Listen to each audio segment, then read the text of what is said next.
ngokuthi ikona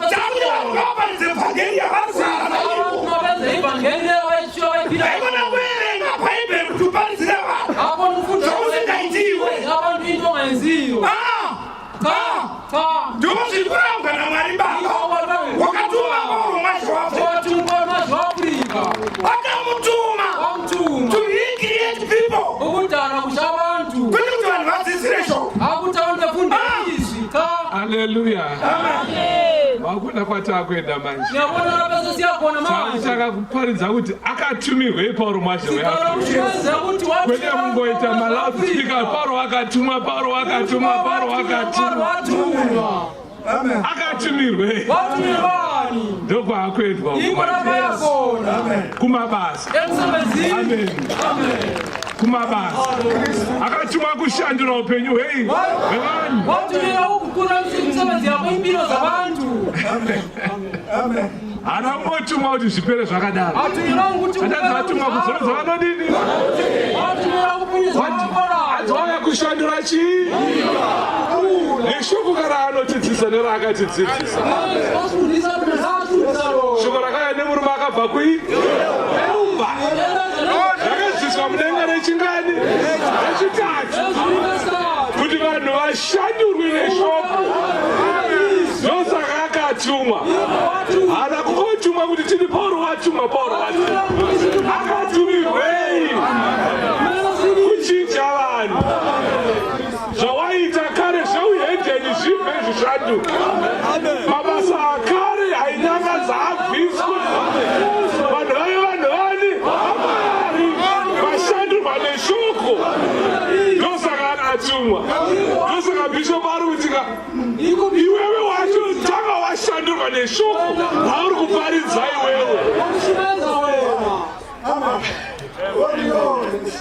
Aiwa, that's good now. Takwenda kumongo. Takana kudya nyama ine mabhonzo. Hallelujah. Kwete mukaka. Paulo watumwa. Wai atumwa. Wauya kuzoshandura nyika. Ndozvaatumirwa. Neshoko raanotidzidza nerakatidzidza. Rinobvisa munhu pakaipa. Richimisa pakanaka. Rinobvisa munhu murufu. Richimisa paupenyu. Haleluya. Rinobvisa uroi. Richimisa kunyanya mukucha. Rinobvisa upombwe munhu. Haleluya.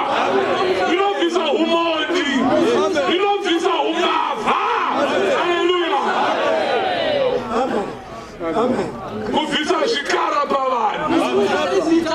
Kuti vanhu vave vanhu vanhu vakavimbika, vanhu vakatendeka. Ndozvikutaurwa naBishop. That's good now.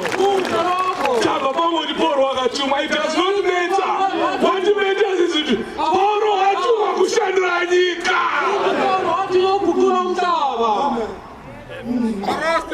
Kubvisa vanhu pamabasa akare, paupenyu hwakare, pamararamiro akare, kubvisa vanhu munyika. Inozi church, the body of Christ, mwiri wani. That's good, Bishop. Bishop, takuda practical. Vangeri nobatika. Vanhu vakashandurwa upenyu. Vachibatika vachioneka. Be the what? Tamu practical vakomana. Theory chakapedza. We're now challenging each other practically. Amen. Hanzika kutenda kusema basa walini. Ukukora ungena msebenzi kufile. Unaonekera. Amen. Kutenda kusema basa is dead. Ukukora kuoneke. Kufile kuonekali. That's good, Bishop. Bishop. Let's challenge each other. To be practical Christians. Some Christians are practical. Those are answer wakadaro. Shobora chakutaka rakulino. Rakatiro.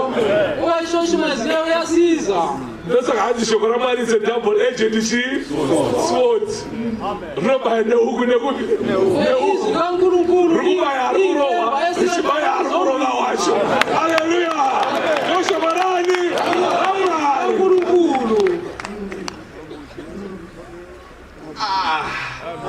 Hauzazi ndakatira Johannes kashoko so Agroshaka mudumbu.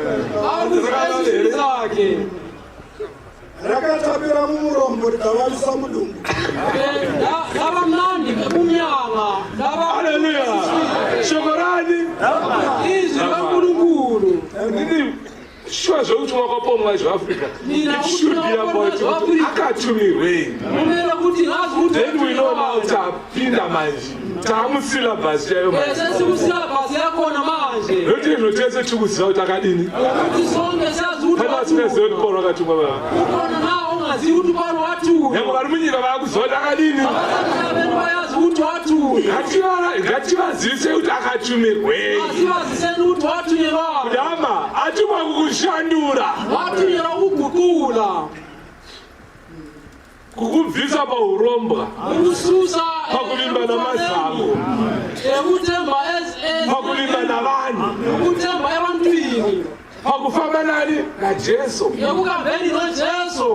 Ani Jesu ilombo nari. Jesu chiyedzo nari. Ndogara naye Jesu. Sari wakugara nedombo, wakugara neupenyu. Ani ndofamba naye, wakufamba nedombo, wakufamba naupenyu. Zvoti wadombo, iwo wachi, waupenyu.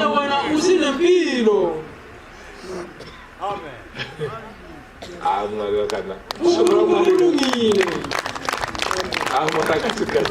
Unkulunkulu wasithanda. Awa ngatigadzirwe nayo tigadzire bishop.